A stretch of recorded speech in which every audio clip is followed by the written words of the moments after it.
What is going on, guys? In today's video I will show you the top 3 best builds in part of Exile's 2 new update, the Rise of the Abyssal. So in this guide I will give you a quick overview of each setup, then I will explain what skill gems and upgrades should you focus on, then as well we'll see what is the best gear and how to get it, and then finally we will go over the passive tree, stats, your skill rotations, and even what Atlas passive should you use, so we would be able to get the highest damage possible and much more. And remember, if you want to check these builds, look up the best items, the skill trees, and Path of Building, then check my links in the description. If you ever played Path of Exile 2 for long enough, then you know that the grind for currency can feel endless, and that's where today's sponsor comes in. Skycoach is a trusted platform used by over 150,000 gamers worldwide. They offer pro player support in more than top 25 games, including POE 2. No matter if you need a faster start, you want help with the tough content, or just want currency delivered safely and quickly, then Skycoach has you covered. What I really like is how smooth the whole process is, from click to the gameplay in minutes, clear and fast chats with their team, plus if an order is not fulfilled you get an instant refund. I've tried it myself and honestly it just makes the game more fun. So if you wanna skip the grind and enjoy POE 2 your way, then click my link in the description to check out Skycoach and use my code KATE for extra 10% off. This build is brand new in 0.3 update, and I promise you it's everything that you ever wanted if you've dreamed about playing a pure martial artist build. So no clunky weapon swaps, no chasing expensive uniques every 5 levels, and no stressing about the perfect 6-length staff. With this build, your fists are your weapons, and thanks to the hollow palm, those arms will hit like a truck. Now let's be upfront, the core of your gameplay revolves around the Storm Wave and the upheal for insane map clearing, while Tempest Flurry and the Tempest build will shred bosses and rares with precision combo damage. One thing to note here is that the exact unarmed scaling in POE 2 is still being tested, but even if the run numbers change slightly, the mechanic itself is already crazy strong. I love this build because it solves one of the biggest problems for most players, which is the gear dependency. With the hollow palm you don't need to farm a weapon or even spend much currency. The keystone scales directly off your attributes, your gem levels, and your defenses. That means every upgrade you pick up will automatically feed your fists more damage. It's cheap, it's efficient, and it's fast. Then second, the setup plays exactly how you want a monk to feel. You're not standing in the back just shooting arrows or waiting for the cooldowns, so you will be constantly moving. And overall, this build clears like lightning fast mapper with huge AoV from the Storm of Wave, but it also has that controlled single target rotations that you need for the big bosses. If you want speed, power, and a no weapon build, then you should try this one out. So let's take a look at the skill gems, because this is where the hollow palm monk will really shine. The entire identity of this setup is built around the lightning fast unarmed attacks. That means we are blending rapid melee strikes with spell-like elemental procs. Your bread and butter here is the Tempest Flurry. This is your main combo skill, the one that you will be constantly using into the enemies. To really push its damage, you will link it with the rapid attacks, lightning attunement, and the elemental armament. Then second we got the Storm of Wave, which is your secondary offensive skill. It gives you a massive AoV nuke that clears screens in seconds, while also boosting your critical potential. Now we need a way to keep charges flowing and the momentum rolling, and that's where the lingering illusion comes in.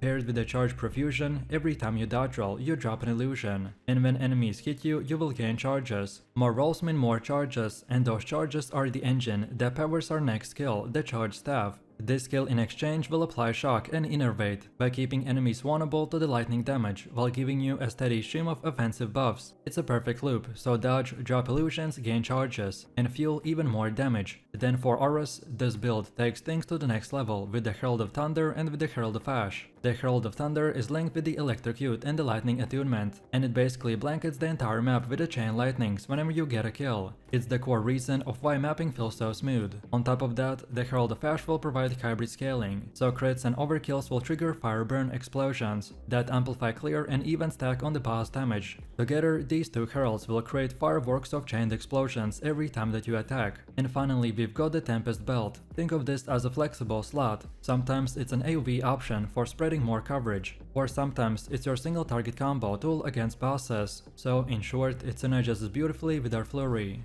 Next up, let's move over to the passive tree, because this is where we take the Hollow Palm idea and crank it to the max. The general idea is simple. We are investing in dexterity and the energy shield nodes, while stacking attributes that the Hollow Palm converts directly into the raw offensive power, while on top of it also picking up hybrid defenses to keep us alive. Early on, you're focusing on survival and consistency, so pick up dexterity, life and evasion, so that you can push through the acts without issues. Don't worry about the crit too early, as it's a trap. You only want to start speccing into serious crit clusters like Momentum of Truth, or the hard stopping once you're at level 50 or higher, because that's the point where your base damage, attack speed and weaponless scaling will really justify the crit investment. Defensively, the tree makes you tanky in a clever way, so we are investing into a hybrid evasion and energy shield, and Hollow Palm turns those defensive stats into offensive bonuses. Evasion translates into faster attack speed, energy shield turns into the crit chance, so you're literally scaling your damage every time you upgrade your gear. On top of that, the life clusters are scattered along the path to keep you stable during the campaign, and masteries will help around the resistances. Offensively, we lean into the rapid unarmed attacks with devastating crits, and we can achieve this by mainly investing into dexterity nodes, because high dexterity not only feeds your accuracy and evasion, but also synergizes perfectly with the Hollow Palm scaling. Alright, now let's go over to the gear, because while the Hollow Palm does not require a weapon, you still need a strong foundation to scale. The golden rule here is simple. Always cap your elemental resistances at 75%, so fire, cold and lightning all need to be maxed. That's the step 1 before you can think about anything else. Then for the main slots, you're aiming for max life, energy shield and any type of regen. The most optimized pieces that I like is for the helmet, the Vermeil circlet, then for body, the Valve robe, then the belt, the Rawhide belt, then for boots, the bound boots, and for the gloves, the hunting. Then on top of it, get accessories like the topaz ring, a ruby ring and a stellar amulet. These will give you elemental resistances, life, energy shield, and most importantly, the attribute scaling. Attributes are crucial because the Hollow Palm directly converts them into damage. Ideally, you want your amulet rolled with a high life, high energy shield, and all resistances capped, and as much as flat attributes as possible. Remember, every point of dexterity and energy shield is damage. Every point of life and evasion and survivability also scales into the damage. So gearing feels extremely rewarding. You're never wasting stats on defenses, because Hollow Palm turns them into offenses too. This is what makes the build cheap and effective as a league starter. You don't need a big DPS weapon. You just need solid rares with life, resistances and attributes. And as you push into the red maps, start upgrading your defenses with a higher basis, but always prioritize attributes because they feed everything else.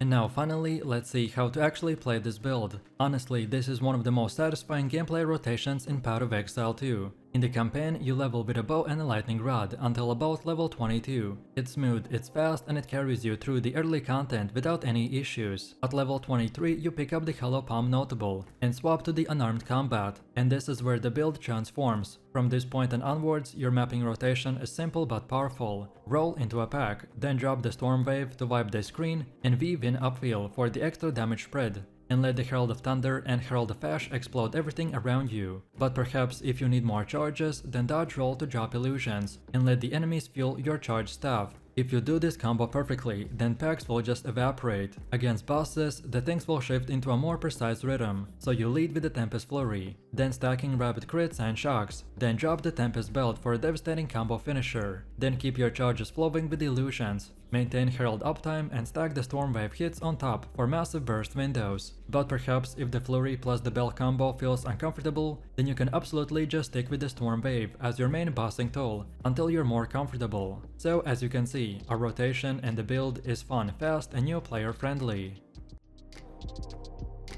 This build is super unique because instead of avoiding damage, we're actually embracing it. As the more damage we receive, the faster the enemies will melt. The core of this setup revolves around a unique helmet called Crowd of the Pale King. Without it, the entire concept doesn't work, because this helmet takes every incoming hit and converts it into the Thorns damage, while also triggering effects like the Barbs and the Quill Burst. These not only deal additional retaliation damage, but also give the build that satisfying visual identity. So spikes are erupting, bursts of the barbs are flying out. and enemies are endlessly being punished for trying to hurt you. If you are playing in SSF, then you're going to want to hold off until you find this helmet, but in the trade leagues, it's your absolute top priority. Then another key piece that boosts this build is the Warbringer's Anvil's Fate mechanic. Traditionally, one of the biggest hurdles for the tanky builds is the clanky downtime when the armor breaks, by leaving you exposed, but with the Anvil's Fate that entire friction point is removed, so suddenly, maintaining stacks of the scavenge plating is effortless. Your defenses will never collapse, and your retaliation damage just keeps working 24/7. So let's take a look at our skill gems. At the center we got the Thorns skin, and we're using both the Thorns skin 1 and the Thorns skin 2, depending on how much spirit you have available. You need to think of the Thorns skin as your retaliation aura. It needs to be up at all times, and your job is to manage the spirit so you can keep it active consistently. If you invested into additional spirit rolls on your gear, then you can stack multiple Thorn skins together, which will feel amazing because you are essentially wrapping yourself in a double coat of spikes. The more uptime, the more damage monsters will deal to themselves by just hitting you. For endurance and survivability, we rely heavily on the magma barrier, which interacts with the charge regulation to keep endurance charges flowing. And while we are speaking about the endurance charges, they're huge here, because they scale your mitigation and by extension your Thorns damage.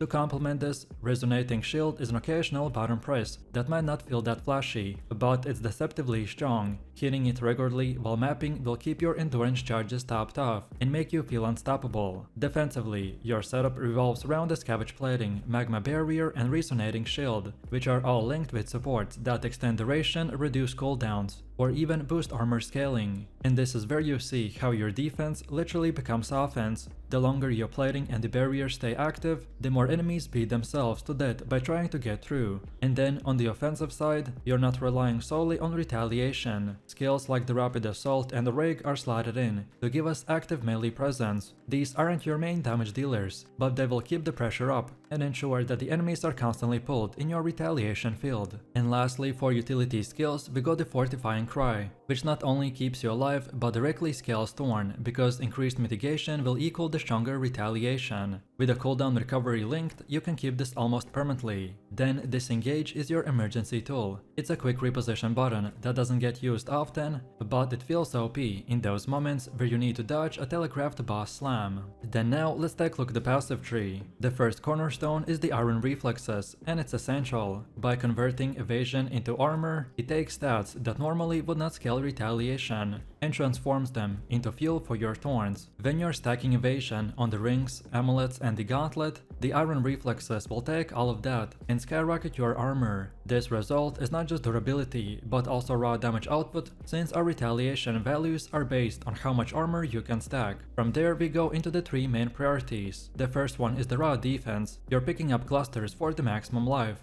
armor scaling and endurance charge generation. These nodes give you the staying power to survive constant hits, which is the lifeblood of a Thorns build. If you are not tanky enough to stay in the thick of a combat, then your retaliation never gets the chance to work. Then the second focus is on retaliation scaling itself. The tree will include several passives that boost reflect damage, increase the effect of Thorns and synergize with the physical scaling. Unlike crit focus builds that chase multipliers, this one leans into the consistency. Every hit you take will become guaranteed damage output, and that output will multiply into packs where the monsters swing rapidly. And then finally, our last focus is on utility and sustain. Regeneration nodes, block recovery and the cooldown efficiency are all picked along the way. These will give you fluidity to keep your Warcry's barriers and the Thorn skins active without the downtime. It means that you're never caught waiting for a cooldown to cycle, or left exposed without your defenses.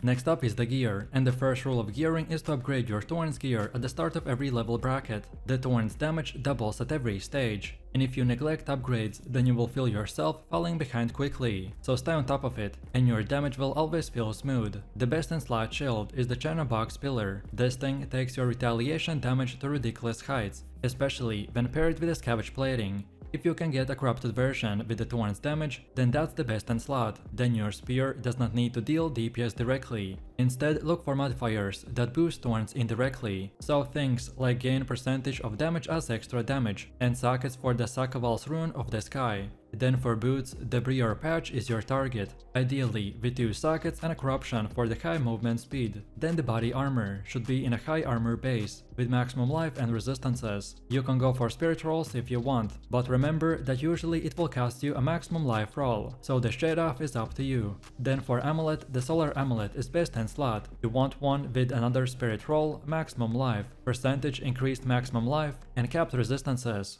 Then our belt should carry a high physical Thorns roll, a high armor base, maximum life and resistances. Then on gloves and rings you wanna fill it with the life, capped resistances, and ideally evasion to scale armor through the armor reflexes. And then anoint is our last thing. If you are on a budget, then go with defensive reflexes for a cheap black anoint. But if you got more to invest, then the molten being is a great mix of offense and defense. And then finally, for pure damage, the anoint called Cook will bring extra punch.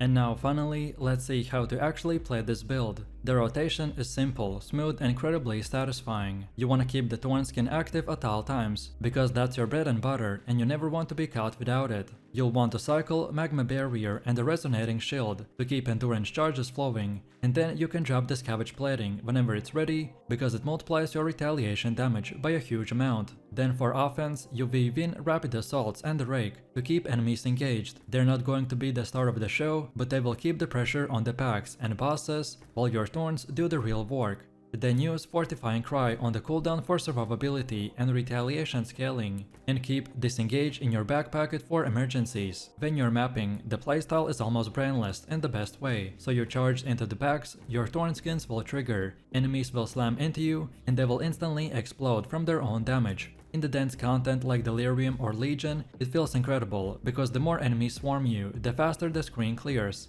And then when it comes to bosses, it's about patience. You're not trying to burst them down in seconds. Instead, you stay alive to keep your defensive layers rolling, and let the bosses bleed themselves dry. With the Crown of the Pale King and the Scavenge Plating scaling, they will fall shockingly fast, and you will feel completely godlike the entire time.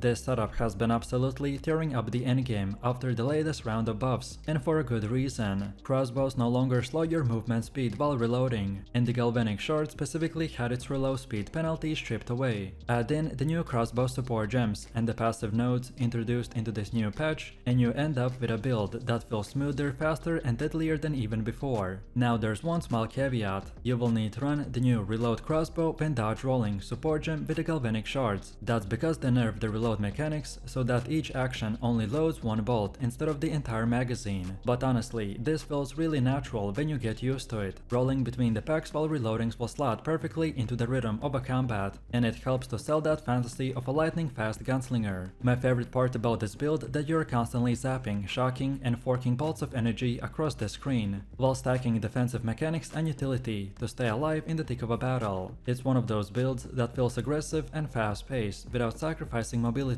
You clear maps like machine gun, and when it comes time to fight bosses, you switch the gears into a carefully timed burst combo that erases health bars in seconds. So let's take a look at our skill gems, and at its core we have the Galvanic shards. This skill has been transformed into an absolute monster for both clear speed and utility. When linked with the lightning attunement, the shock, fork and the lightning exposure, you get a setup that not only hits hard but chains and multiplies across the entire screen. The fork makes your shards ricochet into new targets by spreading your damage effortlessly, while lightning exposure reduces enemy resistances, so that every follow-up will hit harder than the last. The shock scaling here is insane. The whole packs will just melt. Then next up we got the shock burst rounds. Think of this as your big AoE hammer. It's a secondary skill that locks down areas and deals devastating bursts of lightning damage. The synergy between the shards for chaining damage and the shock burst for heavy focus hits, it's what it gives this build its dual identity. On top of that, we add utility gems to smooth out the playstyle. Then next, emergency reload linked with the cooldown recovery too is essential. It makes sure that you're never left helpless when you burn through your bolts. Attrition gets slotted in for damage over time pressure against very high HP bosses, weaknesses, giving you that extra edge when fight drags on. And then there's the Wind Dancer, which is your mobility gem of a choice. Paired with the Precision 1, Magnified Area 2 and the Maim, it offers accuracy, control and even the crowd control management, while boosting your survivability. For defenses and curses, the build runs Elemental Weakness, linked with the Focus Curse, Heightened Curse, Prolonged Duration 3 and the Life Tap. This absolutely destroys enemy resistances and makes your Lightning Punch above its weight. Then on top of it, we add the Sorcery Ward and the Ghost Dance, and suddenly you've got a defensive layer that feels natural without getting in the way of your aggression. Energy shield recovery, evasion bonuses and the curses will turn the bosses into a glass cannon, and this is the perfect setup for this build.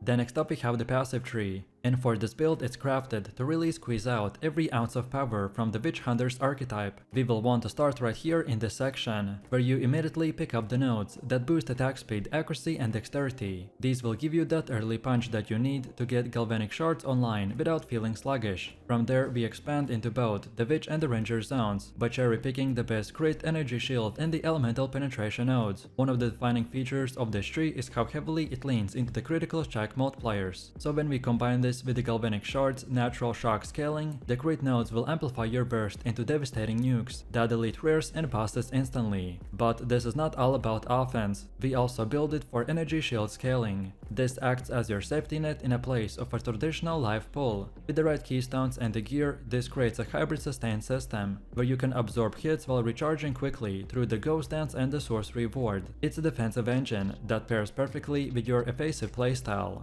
On the defensive side, the lightning penetration nodes are a must-have. These make sure that your bolts slice through the boss resistances and stay active all the way through the endgame. And finally, we invest into the mana sustain and the spell damage increases. You never want to feel like you're running dry mid-battle, and this will ensure that your resources keep up with your speed. And now finally, let's see how to actually play this build. For clearing, the Galvanic shards is your bread and butter. So here's the trick, you should tap fire it rather than just holding down the key. This will cancel out the usual movement penalty while still giving you near 100% attack speed. So you're basically striding through the maps at a full speed, while unleashing a constant storm of lightning shards. And then for single target fights, you want to use the shock burst, but you must make sure that the target is the shock fire first. Apply voltaic mark and connectivity on the bosses or tanky rares, and then just spam your shock burst for devastating bursts, and then just spam shock burst and destroy enemies. With the ascendancy bonuses and the critical multipliers, you will be deleting endgame bosses in seconds, and that's really the loop. Shards for clearing, shock burst for the bosses, and curses for even more buffs. However, if you ever feel stuck on damage, then the solution is almost always a better weapon. So look for plus 500 DPS with physical or the lightning only, and not cold or fire. Rings and gloves with the flat lightning or the physical damage are also easy upgrade. And don't forget to catalyze them for the max value. Then for defenses, focus on the armor quality and energy shield. Upgrade your helmet and the chest first, then quality of your gear for 20% boost. As long as you're sitting around 3000 combined life and energy shield, then you're good to go. The beauty of the setup is how brainless it can feel once you get the rhythm down. Just use the Galvanic shards and everything around you dies. Just dodge roll to reload while moving. Then drop the shock bursts on the bosses and keep your curses up. Overall, this mercenary build is simple, fast and incredibly satisfying to play.